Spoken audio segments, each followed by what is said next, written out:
2014 ला होती, मध्ये 5 वर्ष त्यांना जरा मोकळं सोडलं होतं, परंतु 2024 ला परत ते 2 नंबरला आहे. आपण शेवटी त्यांचा राजकीय पराभव आपल्याला करायचा आहे, लोकशाहीतला पराभव करायचा आहे. ते वाटेल ते बोलतात म्हणून आपण वाटेल ते बोलायचं नाही. एक मात्र सांगतो, तुमच्या सगळ्यांच्या आत्मविश्वासावर सांगतो की त्यांना पडण्याची सवय आणि मला जिंकण्याची सवय. आणि आपण वाईट का बोलायचं नाही, तर आपल्यावर चांगले संस्कार आहेत, आपल्यावर चांगली संस्कृती जोपासण्याची वेळ आलेली आहे. मी युवा वर्गाला सांगेन की आजपर्यंत माझ्या राजकीय जीवनामध्ये मी काम करत असताना कोणावरही टीका केली नाही, कोणाची बदनामी केली नाही. उलट माझ्यावर झालेली टीका मी हसत हसत स्वीकारलेली आहे. म्हणून पुन्हा एकदा या वेळेला देखील मी 1.25 लाख मतांना निवडून येणार आहे. आणि युवा वर्गाला काय लागतं? युवा वर्गाला आपण शिकल्यानंतर रोजगार लागतो, नोकऱ्या लागतात.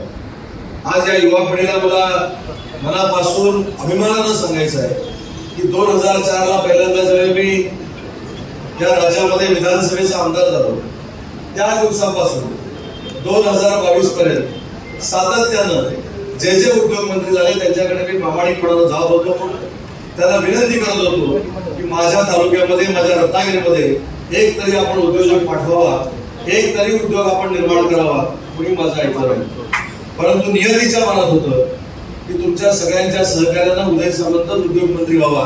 मी उद्योगमंत्री झालो आणि आज माझ्या तरुणाईला सांगताना मला मनापासूनचा आनंद आहे की 2 वर्षानंतर आता तुम्हाला नोकरीला पुण्या मुंबईला जायची आवश्यकता नाही. 20,000 कोटी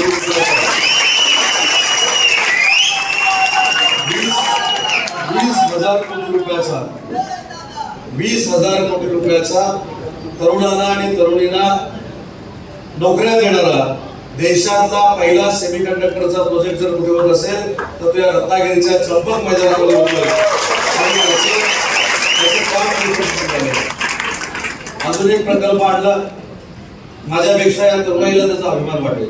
त्या दोन्ही बंदुकाच्या आहेत, एक वापरणारच एक पिस्टल आहे, दुसरा AK-47 किंवा AK-56 आहे. त्या आपण इटलीमधनं आणि ऑस्ट्रेलियातनं आणतो. आपल्याकडे आजपर्यंत त्या बनलेल्या नाही.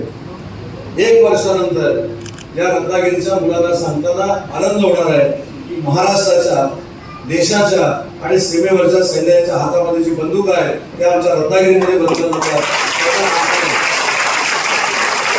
आपण रत्नागिरीमध्ये आणलाय. 10,000 कोटीचा हा कारखाना आहे, त्याच्यात देखील 7,500 लोकांना रोजगार मिळणार आहे. परंतु काही लोक गैरसमज पसरवत असतात, काही लोक चुकीच्या गोष्टी सांगत असतात. मला परवापर्यंत सांगितलं की आपल्या समोरचे जे उमेदवार आहेत त्यांनी कोणाला तरी सांगितलं की उदय सामंत बॉम्ब गोळ्याचा कारखाना रत्नागिरीमध्ये आणतो.